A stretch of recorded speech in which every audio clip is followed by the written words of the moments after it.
Hello guys, welcome to our channel. ಹೇಗಿದ್ದೀರಾ ಎಲ್ಲರೂ? I hope ಎಲ್ಲರೂ ಚೆನ್ನಾಗಿದ್ದೀರಾ ಅನ್ಕೊಂಡಿದ್ದೀನಿ. ನಾನು ಕೂಡ ತುಂಬಾ ಚೆನ್ನಾಗಿದ್ದೀನಿ. ಇದು ಶಿವರಾತ್ರಿ ಹಬ್ಬದಿಂದ ಬ್ಲಾಗ್ ಆಗಿರುತ್ತೆ. ಸೊ ನಾವು ಸಡನ್ ಆಗಿ ಲಾಸ್ಟ್ ಬ್ಲಾಗ್ ಅಲ್ಲಿ ಹೇಳಿದ್ದೀನಿ, ತಿರುಪತಿಗೆ ಹೋಗೋ ಪ್ಲಾನ್ ಇರೋದ್ರಿಂದ ಸ್ವಲ್ಪ ಎಲ್ಲ ಪ್ಲಾನ್ ಎಲ್ಲ ಚೇಂಜ್ ಆಯಿತು. ಸ್ವಲ್ಪ ವಿಡಿಯೋಸ್ ಎಡಿಟಿಂಗ್ ಎಲ್ಲ ಸ್ವಲ್ಪ ಟೈಮ್ ಇರುತ್ತೆ. ಅದೆಲ್ಲ ನಿಮಗೆ ಗೊತ್ತಿರುತ್ತೆ ಅನ್ಕೊಳ್ತೀನಿ.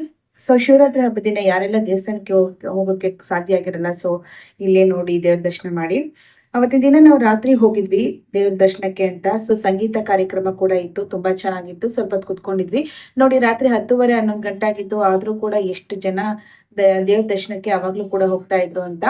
ಮಧ್ಯಾಹ್ನ ಬೆಳಿಗ್ಗೆ ಎಲ್ಲ ತುಂಬಾ ಇನ್ನೂ ಜಾಸ್ತಿ ರಶ್ ಇರುತ್ತೆ ಅಂದ್ಬಿಟ್ಟು ಮಕ್ಳು ಕರ್ಕೊಂಡು ನಾವು ಈವ್ನಿಂಗ್ ಹೋಗಿದ್ವಿ. ದರ್ಶನನೂ ಕೂಡ ತುಂಬಾ ಚೆನ್ನಾಗಿತ್ತು. ಫಸ್ಟ್ ಕವಚ ಹಾಕಿದ್ರು, ನೆಕ್ಸ್ಟ್ ನಾವು ಹೋಗಿ ಒಂದ್ ಸ್ವಲ್ಪ ತಾದ ತಕ್ಷಣ ಅದು ಕವಚ ಎಲ್ಲ ತೆಗೆದು ಮತ್ತೆ ಅಭಿಷೇಕನ ಸ್ಟಾರ್ಟ್ ಮಾಡ್ತಾ ಇದ್ರು. ತುಂಬಾ ಚೆನ್ನಾಗಿತ್ತು. ಸ್ವಲ್ಪ ಕುತ್ಕೊಂಡು ಅಲ್ಲೂ ಕೂಡ ಎಲ್ಲ ದೇವ್ರ ದರ್ಶನ ಎಲ್ಲ ಮಾಡ್ಕೊಂಡ್ ಬಂದ್ವಿ. ಯಾವಾಗಲೇ ಅಲ್ಲಿ ದೇವಸ್ಥಾನಕ್ಕೆ ಹೋಗಿ ಬಂದಾಗ ಸ್ವಲ್ಪ ಮನಸ್ಸಿಗೆ ನೆಮ್ಮದಿ ಶಾಂತಿ ಸಿಗೋದು ಸಹಜ ಅಲ್ವಾ. ನಾವು ಕೆಲವೊಂದ್ಸರಿ ಯಾವುದನ್ನು ಹೇಳಕ್ಕಾಗ್ಲಿಲ್ಲ ಮಾಡೋಕ್ಕಾಗ್ಲಿಲ್ಲ ಅಂದ್ರೂ ಕೂಡ ಕೆಲವೊಂದ್ಸರಿ ನಮ್ಮ ಮನಸಾಕ್ಷಿಗೆ ಅನ್ನೋದು ಗೊತ್ತಿರುತ್ತೆ. ಮನಸಾಕ್ಷಿ ಬಿಟ್ರೆ ದೇವ್ರಿಗೆ ಅನ್ನೋದು ಗೊತ್ತಿರುತ್ತೆ ಅಂತ ನಾವು ಅನ್ಕೋತೀವಲ್ವಾ. ಯಾರ ಕಣ್ ತಪ್ಪಿಸ್ಬೋದು, ಏನೇ ಮಾಡಿದ್ರು ಕೂಡ ನಮ್ಮ ಮನಸಾಕ್ಷಿಗೆ ನಾವು ಸುಳ್ಳು ಹೇಳಕ್ಕಾಗಲ್ಲ. ಅದೇ ರೀತಿ ದೇವ್ರಿಗೂ ಕೂಡ ನಾವು ಮೋಸ ಮಾಡಿ ಸುಳ್ಳು ಹೇಳಕ್ಕಾಗಲ್ಲ. ಸೊ ದರ್ಶನ ಕೂಡ ತುಂಬ ಚೆನ್ನಾಗಾಯಿತು ಅಲ್ವಾ. ಯಾರೆಲ್ಲ ಅವತ್ತು ಶಿವರಾತ್ರಿ ಹಬ್ಬ ದಿನ ಕೆಲವರು ಉಪವಾಸ ಮಾಡ್ತಾರೆ, ಜಾಗರಣೆ ಮಾಡ್ತಾರೆ. ಸೊ ನಾವು ಈವ್ನಿಂಗ್ ಹಂಗೆ ಹೋಗಿ ದೇವ್ರ ದರ್ಶನ ಎಲ್ಲ ಮುಗಿಸ್ಕೊಂಡು ಮನೇಲಿ ಪೂಜೆ ಅಭಿಷೇಕ ಎಲ್ಲ ಇರುತ್ತೆ. ಸೊ ಎಲ್ಲ ಮುಗಿಸ್ಕೊಂಡು ಹೋಗಿ ಬಂದ್ವಿ. ಯಾರೆಲ್ಲ ನನ್ನ ಚಾನಲ್ನ ಸಬ್ಸ್ಕ್ರೈಬ್ ಆಗದೆ ನೋಡ್ತಾ ಇದ್ದೀರಾ, ದಯವಿಟ್ಟು ಸಬ್ಸ್ಕ್ರೈಬ್ ಮಾಡಿ, ಲೈಕ್ ಮಾಡಿ, ಶೇರ್ ಮಾಡಿ, ಕಮೆಂಟ್ ಮಾಡಿ. ಇನ್ನೂ ಒಳ್ಳೊಳ್ಳೆ ಇಂಟ್ರೆಸ್ಟಿಂಗ್ ವಿಡಿಯೋಗಳೊಂದಿಗೆ ಸಿಗೋಣ. ಹಾಗೂ ಹೊಸ ಪ್ಲ್ಯಾನ್ಗಳು ಹೇಗಿರುತ್ತೆ ಅನ್ನೋದ್ರ ಬಗ್ಗೆ ಎಲ್ಲ ಚೆನ್ನಾಗಿ ಮಾಡೋಣ. ಮಕ್ಳಿಗೂ ಸಮ್ಮರಲ್ಲಿ ಯಾವ್ಯಾವ ಥರ ಆ್ಯಕ್ಟಿವಿಟೀಸ್ ಎಲ್ಲ ಮಾಡಿಸ್ಬೋದು ಅನ್ನೋದು ಕೂಡ ಇದರಲ್ಲಿ ಈ ವಿಡಿಯೋದಲ್ಲಿ next day by day upload ಮಾಡ್ತಾ ಹೋಗ್ತೀನಿ. ವಿಡಿಯೋ ಹಾಕೋಕ್ಕೆ ಒಂದಿನ 2 ದಿನ ಲೇಟ್ ಆಗ್ಬೋದು, ಕಾರಣ ಇಬ್ಬರು ಮಕ್ಳು ಇರ್ತಾರೆ. ಸೊ ಕೆಲಸ ಇರುತ್ತೆ. ಫಸ್ಟ್ ಪ್ರಿಯಾರಿಟಿ ಕೊಟ್ಟು ನಾವು ಮಕ್ಕಳು ಮನೆಗೆ ಕೊಡಬೇಕಾಗತ್ತೆ. ಸೊ ಮಿಕ್ಕಿರೋ ಟೈಮಲ್ಲಿ ಕೂಡ ನಾವು ಇದನ್ನು ಮಾಡ್ಕೊಂಡು ಹೋಗಬೇಕು. ಸೊ ಹಾಗಾಗಿ ನಾವು ಯಾವುದಕ್ಕೆ ಫಸ್ಟ್ ಪ್ರಿಯಾರಿಟಿ ಏನೇ ಇರಲಿ, ಫಸ್ಟ್ ಪ್ರಿಯಾರಿಟಿ ಮನೆ ಮಕ್ಕಳು ಕೊಡಬೇಕಾಗತ್ತೆ. ಸೊ ಹಾಗಾಗಿ ಈ ಟೈಮ್ ಸಿಕ್ಕಾಗ ಮಾತ್ರ ನಾನು ವೀಡಿಯೋಗಳನ್ನ ಮಾಡಿ ಎಡಿಟ್ ಮಾಡಿ ಹಾಕ್ತಾ ಇರ್ತೀನಿ. ಇದರಲ್ಲಿ ನಾನು ಕಡಲೆಪುರಿಗೆ ಒಗ್ಗರಣೆ ಹಾಕೋಣ ಅಂತ ಹಾಕ್ತಾ ಇದ್ದೀನಿ. ಸೊ ಇದಕ್ಕೆ ಕಡಲೆ ಬೀಜ, ಹುರ್ಗಡ್ಲೆ, 1 ಸ್ಪೂನಷ್ಟು ಜೀರಿಗೆ, ಬ್ಯಾಡಗಿ ಮೆಣಸಿನ್ಕಾಯಿ, ಬೆಳ್ಳುಳ್ಳಿ, ಸ್ವಲ್ಪ ಇಂಗು, ಸ್ವಲ್ಪ ಅರಿಶಿನ, ಖಾರದ ಪುಡಿ ಸ್ವಲ್ಪ ತೊಗೊಂಡಿದ್ದೀನಿ. ಮಕ್ಕಳಿಗೆ ಖಾರ ಜಾಸ್ತಿ ಆಗಬಾರ್ದು ಅಂತ ನೀವು ಬೇಕಾದ್ರೆ ಇನ್ನೊಂದು ಸ್ವಲ್ಪ ತೊಗೊಳ್ಳಿ. ಇದು ಕರಿಬೇವಿನ ಸೊಪ್ಪು ಒಗ್ಗರಣೆಗೆ, ಹಾಗೆ ರುಚಿಗೆ ತಕ್ಕಷ್ಟು ಉಪ್ಪು, ಸ್ವಲ್ಪ ಸಕ್ಕರೆ, ಒಂದು ಅರ್ಧ ಸ್ಪೂನಷ್ಟು ಸಕ್ಕರೆ ಬೇಕಾಗುತ್ತೆ. ಈಗ ಒಗ್ಗರಣೆ ಹಾಕೊಳ್ಳೋಣ. ಸಡನ್ನಾಗಿ ಮನೆಗೆ ಯಾರು ಬಂದರೆ ಏನಾದ್ರು ಕೊಡೋದು ಅಂದರೆ ಈ ಥರ ಮಾಡಿ ಇಟ್ಕೊಂಡಿದ್ರೆ, ಮಕ್ಕಳಿದ್ರೆ ಏನಾದ್ರು ಸ್ನ್ಯಾಕ್ಸ್ ಈವ್ನಿಂಗ್ ಏನಾದ್ರು ಕೇಳಿದಾಗ ಕೊಡೋಕ್ಕೂ ಈಸಿ ಆಗುತ್ತೆ. ಸಡನ್ನಾಗಿ ಮನೆಗೆ ಯಾರು ಬಂದರೆ ಏನೂ ಇಲ್ಲ ಅನ್ನೋದಕ್ಕಿಂತ ಏನಾದ್ರು ಕೊಡ್ಬೋದು. ಸ್ವಲ್ಪ ಕೊಟ್ಟು ಟೀನೋ ಕಾಫಿನೋ ಜ್ಯೂಸೋ ಕೊಡ್ಬೋದು. ಸೊ ಈ ಥರ ಸ್ನ್ಯಾಕ್ಸ್ ಮಾಡಿ ಇಟ್ಕೊಂಡ್ರೆ ಕೂಡ ಒಳ್ಳೆಯದೇ.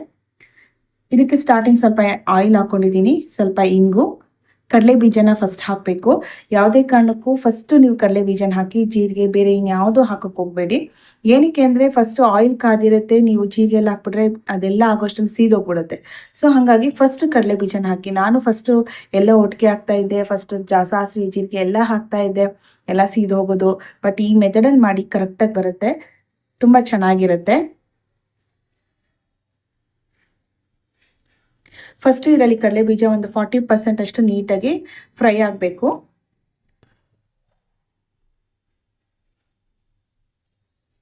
ಈವ್ನಿಂಗ್ ಸ್ನ್ಯಾಕ್ಸ್ ತುಂಬ ಚೆನ್ನಾಗಿರುತ್ತೆ. ಕಡಲೆ ಬೀಜ ಯಾವಾಗ ಒಂದು ಸ್ವಲ್ಪ ಚೆನ್ನಾಗಿ ರೋಸ್ಟ್ ಆಯಿತು ಅಂತ ಅನಿಸುತ್ತೋ ಆವಾಗ ಸ್ವಲ್ಪ ಸಿಮ್ಮಲ್ಲಿ ಇಟ್ಬಿಡಿ. ನೆಕ್ಸ್ಟು ಹುರ್ಗಡ್ಲೆ, ಬ್ಯಾಡಗಿ ಮೆಣಸಿನ್ಕಾಯಿ, ಎಲ್ಲ ಜೀರಿಗೆ 3 ಒಟ್ಟಿಗೆ ಹಾಕ್ಬಿಡಿ. ಅದೆಲ್ಲ ಚೆನ್ನಾಗಿ ಫ್ರೈ ಆಗಬೇಕು. ಜೀರಿಗೆ ಇವಾಗ ಹಾಕ್ತಾ ಇದ್ದೀನಿ ನೋಡಿ. ಮೊದಲೇ ಹಾಕ್ಬಿಟ್ರೆ ಅದಿಷ್ಟೊತ್ತಿಗಾಲೇ ಎಲ್ಲ ಕಪ್ಪಾಗಿ ಸೀದೋಗ್ಬಿಡೋದು. ಸೊ ತುಂಬ ಓವರ್ ಫ್ರೈ ಆಗಿಬಿಡುತ್ತೆ. ಸೊ ಹಂಗಾಗಿ ಒಂದೊಂದನ್ನು ಒಂದೊಂದು ಸ್ವಲ್ಪ ಆದಮೇಲೆ ಸ್ಟೆಪ್ ಬೈ ಸ್ಟೆಪ್ ಹಾಕಿದ್ರೇ ನಮಗೆ ಇದು ಕರೆಕ್ಟಾಗಿ ಬರೋದು. ನೀವು ಈ ಟೈಮಲ್ಲಿ ಬೇಕಾದ್ರೆ ಕೊಬ್ಬರಿನ ಚಿಕ್ಕದಾಗಿ ಕಟ್ ಮಾಡಿ ಹಾಕೋಬೋದು. ಜೊತೆಗೆ ಬಾದಾಮಿ ಗೋಡಂಬಿನೂ ಕೂಡ ಈ ಟೈಮಲ್ಲಿ ಹಾಕ್ಕೊಳ್ಳಿ. ಅದೆಲ್ಲ ಸ್ವಲ್ಪ ಒಂದು 2 ಸೆಕೆಂಡ್ಸ್, ಒಂದು 30 ಸೆಕೆಂಡ್ಸ್ ಅಷ್ಟು ಚೆನ್ನಾಗಿ ಫ್ರೈ ಆದ ತಕ್ಷಣ ಬೆಳ್ಳುಳ್ಳಿನ ಹಾಕ್ಕೊಳ್ಳಿ. ಬೆಳ್ಳುಳ್ಳಿ ನೀವು ಎಷ್ಟು ಹಾಕ್ತಿರೋ ಅಷ್ಟು ಟೇಸ್ಟ್ ಕೊಡುತ್ತೆ ಇದು. ಸೊ ಒಗ್ಗರಣೆಗೆ ಸ್ವಲ್ಪ ಕರಿಬೇವು ತೊಗೊಂಡಿದ್ದೀನಿ.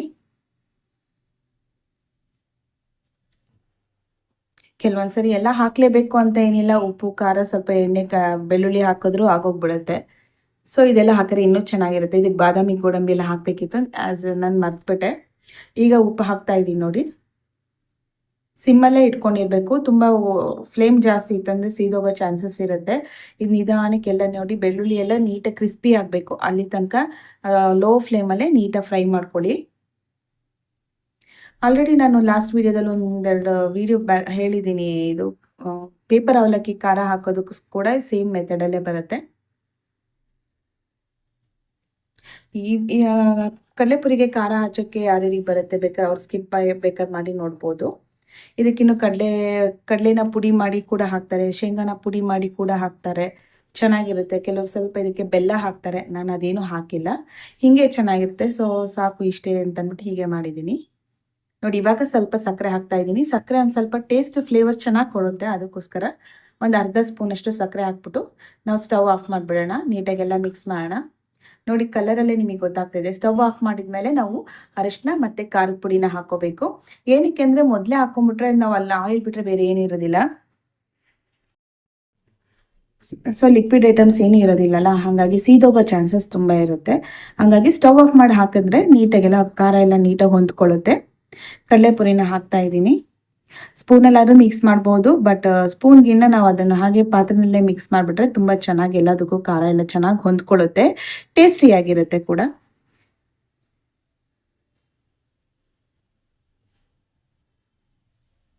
ನೋಡಿ ಈ ಥರ ಮಿಕ್ಸ್ ಮಾಡ್ಕೋಬೇಕು ಪಾತ್ರೆನ. ಕಡಲೆಪುರಿ ನಿಜವಾಗ್ಲೂ ಟೇಸ್ಟಿಯಾಗಿರುತ್ತೆ, ತುಂಬ ಚೆನ್ನಾಗಿರುತ್ತೆ. ಮಸ್ಟು ಟ್ರೈ ಮಾಡಿ ನೋಡಿ. ದೊಡ್ಡವ್ರು ನಾವೆಲ್ಲಾದರೂ ಸ್ವಲ್ಪ ಇದಕ್ಕೆ ಈರುಳ್ಳಿ ಹಾಕ್ಕೊಂಡ್ರೆ ಇನ್ನೂ ತುಂಬ ಚೆನ್ನಾಗಿರುತ್ತೆ. ಬೇಕಾದ್ರೆ ಇನ್ನೂ ಸ್ವಲ್ಪ ಹಸಿಮೆಣಸಿನ್ಕಾಯಿ ನಿಂಬೆಹಣ್ಣು ಹಾಕ್ಕೊಂಡ್ರೆ ಇನ್ನೂ ತುಂಬ ಚೆನ್ನಾಗಿರುತ್ತೆ taste. Evening snacks, coffee, tea ಅಥವಾ ಜ್ಯೂಸ್ ಜೊತೆಗೂ ಕೂಡ ತೊಗೋಬೋದು. ಆಗಲೇ ಮಿಕ್ಸ್ ಮಾಡೋದು ಸ್ಕಿಪ್ ಆಗಿತ್ತು ವೀಡಿಯೋ, ಸೊ ಅದಕ್ಕೆ ಈಗ ಅಪ್ಲೋಡ್ ಮಾಡಿ ಇದರಲ್ಲಿ ಈಗ ಹಾಕ್ತಾಯಿದ್ದೀನಿ. ಸೊ ಕಡಲೆಪುರಿನ ಸ್ಪೂನಲ್ಲಿ ಮಿಕ್ಸ್ ಮಾಡೋದಕ್ಕಿಂತ ಈ ಥರ ಪಾತ್ರೆಯಲ್ಲಿ ಹಾಕಿದರೆ ಪ್ರತಿಯೊಂದು ಅಗ್ಲಿಗೂ ಕೂಡ ಖಾರ, ಉಪ್ಪು ಎಲ್ಲ ಚೆನ್ನಾಗಿ ಹೊಂದ್ಕೊಳ್ಳುತ್ತೆ. ಹಾಕ್ಬಿಟ್ಟು ಒಂದು 5 ನಿಮಿಷ ನಾವು ಲಿಡ್ನ ಕ್ಲೋಸ್ ಮಾಡಿ ಇಟ್ಬಿಟ್ರೆ ನೀಟಾಗಿ ಪುರಿ ಎಲ್ಲ ಸಾಫ್ಟಾಗಿರೋ ಪುರಿ ಕೂಡ ನೀಟಾಗಿ ಗರಂ ಗರಂ ಥರ ಚೆನ್ನಾಗಿರುತ್ತೆ. ನಾನು ವೀಡಿಯೋಗೋಸ್ಕರ ಅಂತ ಏನು ಸ್ಪೆಷಲಾಗಿ ಸದ್ಯಕ್ಕೆ ಏನು ಮಾಡಿ ತೋರಿಸ್ತಾ ಇಲ್ಲ. ರೆಗ್ಯುಲರಾಗಿ ನಾನು ಏನು ಮಾಡ್ತಾ ಇದ್ದೀನೋ ಸೊ ಅದನ್ನೇ ಕ್ಯಾಪ್ಚರ್ ಮಾಡಿ ಹಾಕ್ತಾ ಇದ್ದೀನಿ. ಇನ್ನೂ ಇಂಟ್ರೆಸ್ಟಿಂಗ್ ಆಗಿರುತ್ತೆ. ಯಾರೆಲ್ಲ ನನ್ನ ವೀಡಿಯೋನ ಸಬ್ಸ್ಕ್ರೈಬ್ ಮಾಡಿಲ್ಲ ಪ್ಲೀಸ್ ದಯವಿಟ್ಟು ಹಾಗೆ ನೋಡ್ತಾ ಇದ್ರೆ ಸಬ್ಸ್ಕ್ರೈಬ್ ಮಾಡಿ, ಲೈಕ್ ಮಾಡಿ ಒಂದು. ಹಾಗೂ ಕೆಲವು ಫ್ರೆಂಡ್ಸ್ ಕೂಡ ಒಳ್ಳೊಳ್ಳೆ ರಿಯಾಕ್ಷನ್ ಮಾಡ್ತಾ ಇದ್ದಾರೆ. ಸೊ ಅವ್ರ ಕಾಮೆಂಟಲ್ಲಿ ಇದ್ರಲ್ಲಿ ಮಾಡೋಕ್ಕೆ ಅವ್ರಿಗೆ ಸ್ವಲ್ಪ ಹಿಂಜರಿಕೆ ಇರೋದ್ರಿಂದ ನನಗೆ ಕಾಲ್ ಮಾಡಿ ಕೂಡ ಅಪ್ರಿಷಿಯೇಟ್ ಮಾಡ್ತಾ ಇದ್ದಾರೆ. ಇಷ್ಟ ಆಗ್ತಿದೆ ಅವ್ರಿಗೂ ಕೂಡ ವೀಡಿಯೋಸ್ಗಳು ತುಂಬ ಚೆನ್ನಾಗಿ ಏನು ಚೆನ್ನಾಗಿ ಬರ್ತಾ ಇದೆ, ಇನ್ನೂ ಚೆನ್ನಾಗಿ ಮಾಡು ಅಂತ ಎನ್ಕರೇಜ್ ಕೊಡ್ತಾ ಇದ್ದಾರೆ. ಸೊ ಅದು ತುಂಬ ಖುಷಿ ಆಯಿತು. ಸ್ಟಾರ್ಟಿಂಗ್ ವಿಡಿಯೋಗೂ ಈ ವಿಡಿಯೋಗೂ ನೀವು ನೋಡಿದ್ರೆ ಗೊತ್ತಾಗುತ್ತೆ. ಆಮೇಲೆ ಇನ್ನೊಂದು ಗುಡ್ ನ್ಯೂಸ್ ಏನಂತಂದರೆ ಕೆಲವೊಂದು ವಿಡಿಯೋಗಳಿಗೆ ನನಗೆ ವಿಡಿಯೋದಲ್ಲಿ ಆ್ಯಡ್ಗಳು ಬರೋಕ್ಕೆ ಸ್ಟಾರ್ಟ್ ಆಗಿದೆ. ಸೊ ಅದು ನೋಡಿ ನನಗೂ ಕೂಡ ತುಂಬ ಖುಷಿ ಆಯಿತು. ಒಳ್ಳೆ ಡೆವಲಪ್ಮೆಂಟ್ ಅಂತ ಅನ್ನಿಸ್ತು. ಇನ್ನೂ ಚೆನ್ನಾಗಿ ಮಾಡಬೇಕು ಅನ್ನೋದು ಐಡಿಯಾ ಇದೆ. ಸೊ ಏನೇ ಇದ್ರೂ ನಾವು ಮಕ್ಕಳು ಎಲ್ಲ ಇರೋದ್ರಿಂದ ಫಸ್ಟ್ ಪ್ರಿಯಾರಿಟಿ ಅವ್ರಿಗೆ ಕೊಡಬೇಕು. ಮಿಕ್ಕಿರೋ ಟೈಮಲ್ಲಿ ಇದನ್ನೆಲ್ಲ ಮಾಡ್ಕೊಂಡು ಹೋಗೋಣ. ಸೊ ಒಂದು ಟೈಮ್ ಪಾಸ್ ಅಷ್ಟೇ. ಮನುಷ್ಯ ಸಮಾಜ ಜೀವಿ ಹೌದು, ಸಂಘ ಜೀವಿನೂ ಹೌದು. ನಿಮಗೆಲ್ಲ ಗೊತ್ತಿರೋ ಹಾಗೆ ನಾವು ಹೇಗೆ ಈಗ ಸಿಟಿಗಳಲ್ಲಿ ನಾವು ಮನೇಲಿ ಒಬ್ಬರೇ ಇರೋದ್ರಿಂದ ನಾವು ನಮಗೆ ಎಷ್ಟೋ ಅನುಭವಗಳಿರಲ್ಲ, ಎಷ್ಟೋದನ್ನು ನಾವು ಫೋನಿಂದನೇ ಕಲ್ತ್ಕೋಬೇಕಾಗತ್ತೆ. ಇವಾಗ ಫೋನು ಕೂಡ ಒಂದು ಅವಿಭಾಜ್ಯ ಅಂಗ ಆಗಿದೆ. ಅದರಲ್ಲಿ ಕಲಿಯುವಂಥದ್ದು ಒಳ್ಳೆಯದು ಕೂಡ ಇರುತ್ತೆ, ಕೆಟ್ಟದ್ದು ಕೂಡ ಇರುತ್ತೆ. ನಾವು ಅದನ್ನು ಯಾವ ರೀತಿ ಒಳ್ಳೆ ರೀತಿನಲ್ಲಿ ಉಪಯೋಗಿಸ್ಕೊತೀವಿ ಅನ್ನೋದ್ರ ಮೇಲೆ ಇರುತ್ತೆ. ನಾನು ಈ ಡೈಲಿ ವ್ಲಾಗ್ ಹಾಕ್ತಾ ಇರೋ ಉದ್ದೇಶನೂ ಕೂಡ ಹಾಗೆ. ನಾನು ಕೆಲಸಗಳನ್ನು ಕಲ್ತಿದ್ದು ಹೇಗೆ ಮಾಡಬೇಕು, ಹೆಂಗೆ ಇದು ಮಾಡಬೇಕು ಅನ್ನೋದೊಂದು ಪ್ಲ್ಯಾನ್ ಬಂದಿದ್ದು ಕೂಡ ನಾನು ಈ ಥರ ಬೇರೆ ವೀಡಿಯೋಗಳನ್ನೆಲ್ಲ ನೋಡಿದ ಮೇಲೇ. ಸೊ ಇದರಿಂದ ನಾನು ಕೂಡ ಕೆಲವೊಂದು ಸರಿ ಮೋಟಿವೇಟ್ ಆಗಿದ್ದು ನಿಜ. ಸೊ ಹಾಗಾಗಿ ನನ್ನ ವೀಡಿಯೋಗಳಿಂದ ಕೆಲವರು ಮೋಟಿವೇಟ್ ಆಗಬಹುದೇನೋ ಅನ್ನೋದು ಉದ್ದೇಶನೂ ಕೂಡ ಇದೆ. ಯಾಕೆಂದರೆ ನಾನು ಕೆಲಸ ಕಲ್ತಿದ್ದು ಹೇಗೆ ಮಾಡಬೇಕು, ಹೇಗೆ ಬ್ಯಾಲೆನ್ಸ್ ಮಾಡ್ಕೊಂಡು ಹೋಗಬೇಕು, ಇದೆಲ್ಲ ಕೂಡ ನಮಗೆ ಇದರಲ್ಲೇ ಸಿಗುತ್ತೆ. ಈ ಸೋಷಲ್ ಪ್ಲಾಟ್ಫಾರ್ಮ್ ಏನಿದೆ ಇದನ್ನು ನಾವು ಯಾವ ರೀತಿ ಬಳಸ್ಕೋತೀವಿ ಅನ್ನೋದ್ರ ಮೇಲೆ ಇರುತ್ತೆ ಅಷ್ಟೇ. ಇದನ್ನು ನಾವು ಪಾಸಿಟಿವ್ ಆಗಿ ಒಳ್ಳೆ ವೇನಲ್ಲಿ ಬಳಸ್ಕೊಂಡೋದ್ರೆ ನಿಜವಾಗ್ಲೂ ಖಂಡಿತವಾಗಿಯೂ ಒಳ್ಳೆಯದಾಗಿರುತ್ತೆ. ನೋಡಿ ಇದನ್ನು ಈರುಳ್ಳಿ ಜೊತೆ ತಿಂದರೆ ತುಂಬ ಟೇಸ್ಟಿಯಾಗಿ ಸಖತ್ತಾಗಿರುತ್ತೆ.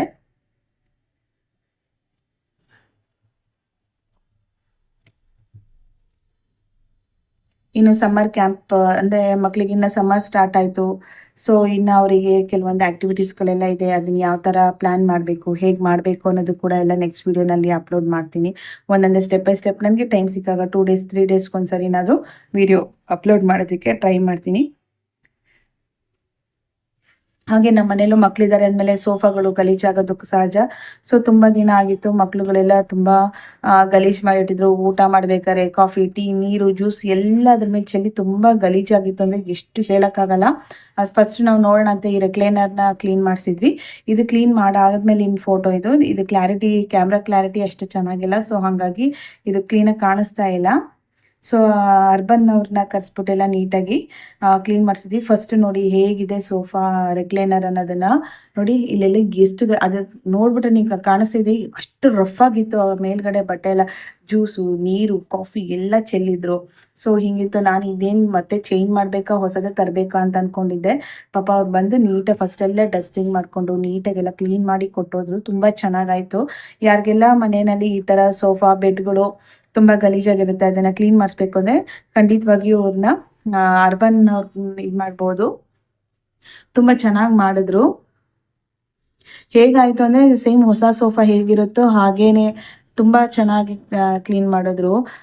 ನೀವು ನೋಡಿದರೆ ಗೊತ್ತಾಗುತ್ತೆ, ಹ್ಯಾಂಡ್ ರೆಸ್ಟ್ ಇಟ್ಕೋತೀವಲ್ಲ ಕೈಯಲ್ಲೆಲ್ಲ, ಅದು ಎಷ್ಟು ಗಲೀಜಾಗಿತ್ತು ಅಂದರೆ ಅದನ್ನು ನಿಜವಾಗ್ಲೂ ಈ ವಿಡಿಯೋದಲ್ಲಿ ನೋಡೋಕೆ ನಿಮ್ಗೆ ಹಿಂಗೆ ನಮ್ಗೆ ರಿಯಲಾಗಿ ನೋಡೋಕ್ಕೂ ಕೂಡ ಅಷ್ಟು ಗಲೀಜಾಗಿತ್ತು. ಇವಾಗ ಎಷ್ಟು ಚೆನ್ನಾಗಿದೆ ಅಂದರೆ ಹೊಸದು ಹೆಂಗಿದೆಯೋ ಸೇಮ್ ಹಾಗೆ ಇದೆ.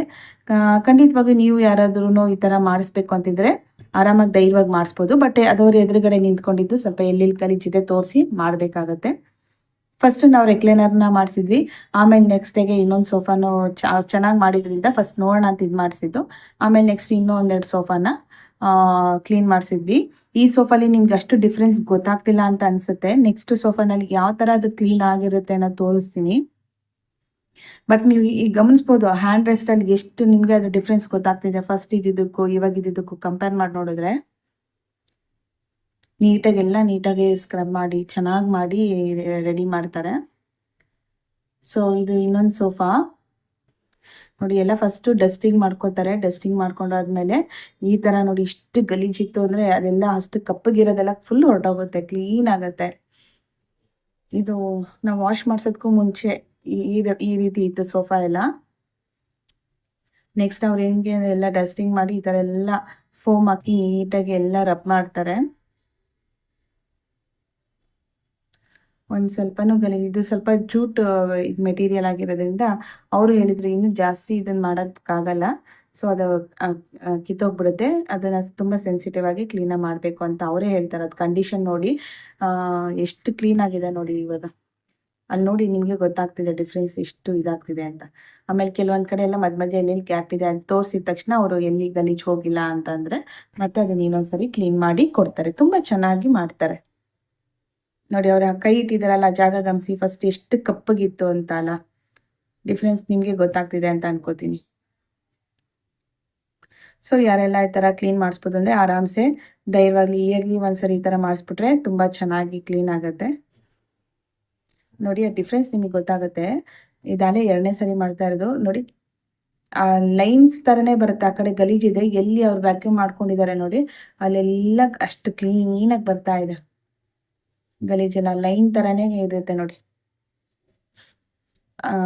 ಎಲ್ಲೆಲ್ಲಿ ಗಲೀಜೋಗಿದೆ ಅಲ್ಲೆಲ್ಲ ಬ್ರೈಟಾಗಿ ಕಾಣಿಸುತ್ತೆ, ಎಲ್ಲಿ ಗಲೀಜಿದೆ ಅಲ್ಲೆಲ್ಲ ಒಂಥರ ಡಾರ್ಕಾಗಿ ಕಾಣಿಸುತ್ತೆ ನೋಡಿ.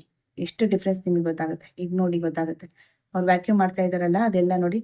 ಫಸ್ಟ್ ಇದ್ದಿದ್ದು ಆ ಥರ ವ್ಯಾಕ್ಯೂಮ್ ಮಾಡಿ ಅದೆಲ್ಲ ಸ್ಕ್ರಬ್ ಮಾಡಿ ವ್ಯಾಕ್ಯೂಮ್ ಮಾಡಿದಾಗ ನೋಡಿ ಎಷ್ಟು ನೀಟಾಗಿ ಕ್ಲೀನ್ ಆಗ್ತಾ ಇದೆ ಅಂತ. ಡಿಫ್ರೆನ್ಸ್ ಗೊತ್ತಾಗ್ತಿದೆ ಅಂತ ಅನ್ಕೋತೀನಿ. ಸೊ ಈಸಿಲಿ ನೋಡಿ ಆ ನೀರೆಲ್ಲ ಅಬ್ಸರ್ವ್ ಮಾಡ್ಕೊಳ್ಳುತ್ತೆ. ಒಂದು 2 ಅವರ್ಸ್ ಅದನ್ನು ನೀಟಾಗಿ ಡ್ರೈ ಆಗಕ್ಕೆ ಬಿಟ್ಬಿಟ್ರೆ. ಸೊ ಇವಾಗ ಹೆಂಗಿದು ಸಮ್ಮರ್ ಅಲ್ಲ, ಬೇಗ ಆರ್ಕೊಂಬಿಡುತ್ತೆ ನೋಡಿ.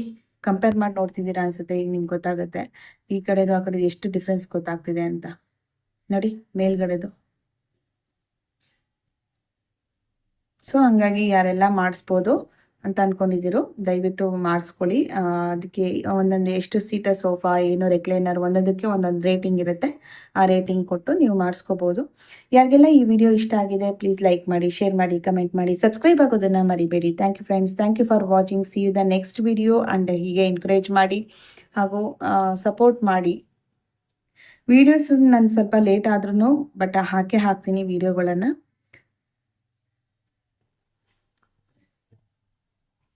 ನೋಡಿ ಎಷ್ಟು ಗಲೀಜು ಹಿಂಗಿದೆ ಅನ್ನೋದು ನಿಮಗೆ ಅದರ ಡಿಫ್ರೆನ್ಸ್ ಗೊತ್ತಾಗ್ತಾ ಇದೆ. Thank you friends, thank you for watching. Please ನನ್ನ ಚಾನಲ್ನ ಲೈಕ್ ಮಾಡಿ, ಶೇರ್ ಮಾಡಿ, ಕಮೆಂಟ್ ಮಾಡಿ ಹಾಗೂ ಸಬ್ಸ್ಕ್ರೈಬ್ ಆಗೋದನ್ನು ದಯವಿಟ್ಟು ಮರಿಬೇಡಿ. ಇನ್ನೊಂದು ನೆಕ್ಸ್ಟ್ ವಿಡಿಯೋ ಒಂದಿಗೆ ಬರೋಣ. ಫುಡ್ ವ್ಲಾಗ್ಸ್, ಎಲ್ಲ ಥರ ಟ್ರಾವೆಲ್ ವ್ಲಾಗ್ ಎಲ್ಲ ಕೂಡ ಇರುತ್ತೆ ನನ್ನ ವ್ಲಾಗಲ್ಲಿ. Don't miss it. Okay, thank you, bye.